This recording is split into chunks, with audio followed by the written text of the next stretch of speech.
आजकल हर एक पित्ताशय की पथरी के मरीज को ऑपरेशन की सलाह दी जाती है। कई मरीजों में सीधा पित्ताशय निकालने के लिए बोला जाता है। पित्ताशय का काम शरीर में फैट यानी चर्बी का पाचन करना होता है। अगर आप इन्हीं को निकाल देंगे तो शरीर साथ मिलकर कैसे काम कर पाएगा।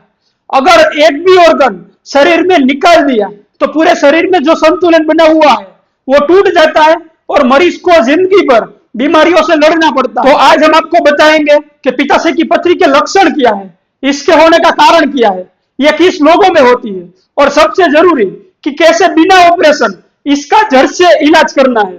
तो इस वीडियो के अंत तक आपको बिल्कुल साफ समझ में आ जाएगा कि आपके केस में आपको क्या करना चाहिए और क्या नहीं करना चाहिए। तो गोल ब्लेडर यानी पित्त की थैली, उसके अंदर बनने वाला पत्थर, हम उसको कहते हैं गोल स्टोन। हमारे गोल ब्लेडर का काम होता है पित्त को जमा करना, जो लीवर बनाता है। यही बाइल हमारे खाने में मौजूद फैट को पचाने में मदद करता है। लेकिन जब इस बाइल के अंदर कोलेस्टेरॉल ज्यादा हो जाता है या बाइल सॉल्ट कम हो जाते हैं या गोल ब्लेडर ठीक से खाली नहीं हो पाता है, तब बाइल धीरे धीरे गाढ़ा होने लगता है। यही गाढ़ा बाइल जमकर धीरे धीरे स्टोन का रूप ले लेता है। शुरुआत में यह प्रक्रिया बिल्कुल ही साइलेंट होती है, इसीलिए व्यक्ति को पता ही नहीं चलता कि इसके अंदर स्टोन बन रहा है। यही कारण है कि लगभग 70 से 80% लोगों में गोलस्टोन होने के बावजूद भी इसके कोई लक्षण नहीं होते हैं। इन्हें हम साइलेंट गोलस्टोन कहते हैं। ऐसे लोग सालों तक बिना कोई परेशानी के रहते हैं और कई बार सोनोग्राफी किसी और वजह से करवाने पर उसे अचानक पता चलता है कि इसे गोलस्टोन। लेकिन समस्या तब शुरू होती है जब यह स्टोन बाइल के रास्ते को ब्लॉक कर देती है।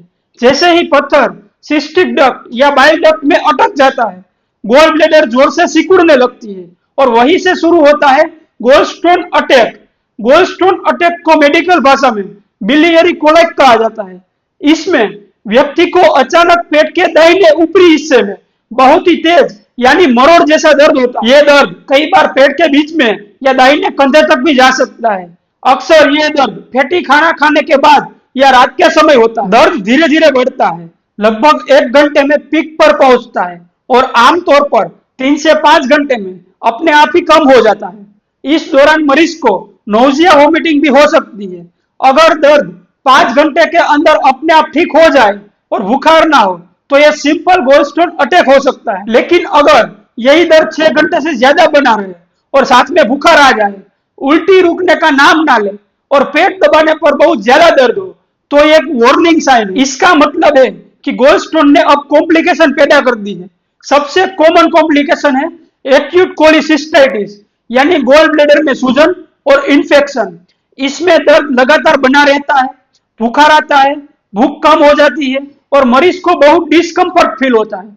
यह स्थिति इमरजेंसी मानी जाती है और इसमें डिले करना खतरनाक भी हो सकता है। अगर गोलस्टोन कॉमन बाइल डक्ट में फंस जाए तो इसे कोलिडोकोलिथियासिस कहते हैं। इसमें दर्द के साथ साथ आंखों और त्वचा में पीलापन, पेशाब का रंग गहरा होना और स्टूल का रंग हल्का पड़ना ऐसे लक्षण दिख सकते हैं।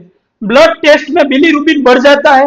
अगर इस स्थिति में बाइल डक्ट में इंफेक्शन हो जाए जिसमें बुखार, पीलिया और तेज पेट दर्द के साथ साथ और भी लक्षण आ सकते हैं।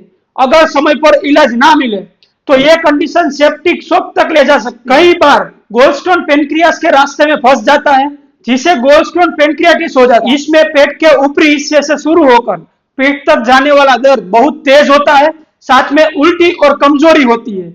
यह स्थिति अक्सर आईसीयू केयर की मांग करती है। बहुत रेयर केसेस में बड़ा गोलस्टोन गोल ब्लेडर की दीवार को काटकर आंत में चला जाता है और वहां ब्लॉकेज कर देता है, जिसे गोलस्टोन इलियस कहते हैं। इसमें पेट फूल जाता है, गैस और स्टूल बंद हो जाते हैं और तेज उल्टी होने लगती है। अब सवाल यह आता है कि गोलस्टोन किसे ज्यादा होती है। महिलाओं में खासकर प्रेगनेंसी के दौरान या बर्थ कंट्रोल पिल्स लेने पर इसका खतरा बहुत ज्यादा बढ़ जाता है। 40 साल की उम्र के बाद रिस्क और भी बढ़ जाता है।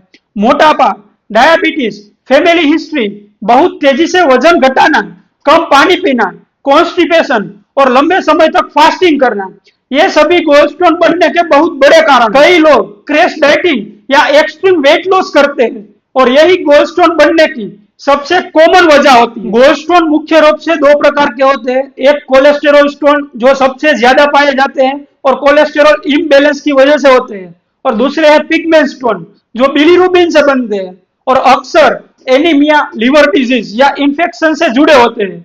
इसके अलावा बिलियरी स्लज भी होता है, जो स्टोन बनने की शुरुआती अवस्था होती है। ये प्रेगनेंसी, फास्टिंग या लंबे समय तक आईवी न्यूट्रिशन लेने वालों में ज्यादा देखा जाता है। अब बात करते हैं इसको कैसे आप पूरी तरह से कंट्रोल कर सकते हैं। गोल्ड स्टोन से बचाव पूरी तरह से संभव है। हेल्दी वेट बनाए रखें, नियमित एक्सरसाइज करें, फाइबर रिच डाइट लें, पर्याप्त मात्रा में पानी और एक्सट्रीम डाइटिंग से बचना गोल्ड स्टोन के रिस्क को काफी कम कर देता है। रैपिड वेट लॉस से हमेशा बचिए। सही लाइफस्टाइल से गोल्ड स्टोन को बनने से रोका जा सकता है या उसकी कॉम्प्लिकेशन से बचा जा सकता है। अब आती है इसके इलाज की बात। तो गोल्ड स्टोन के इलाज में दोस्तों होम्योपैथी सबसे कारगर साबित होती है। होम्योपैथी में प्रॉपर टाइम देकर पेशेंट के शरीर में हुए फेरफारों को और रोग आने के कारणों को समझते हैं और उसके ऊपर से ट्रीटमेंट देने से पेशेंट को अच्छी तरह से ट्रीट करते हैं और पेशेंट की जो सारी एबिलिटी है वो फिर से वापस आती है। इसमें कई ऐसी दवाइयां हैं जैसे bryonia, lycopodium, natrum sulph, veratrum, berberis और अन्य 40-50 दवाइयां। तो होम्योपैथी में सबसे बड़ी गलती यही होती है कि इसमें हर एक पेशेंट के लिए दवाई अलग होती है, वो सही डोज में लेनी होती है, जो पेशेंट का केस देखकर लेनी होती है। अगर होम्योपैथी में कोई दवाई रोग आने के असली कारण को जाने बिना ली तो इसका कोई फायदा नहीं मिलता है।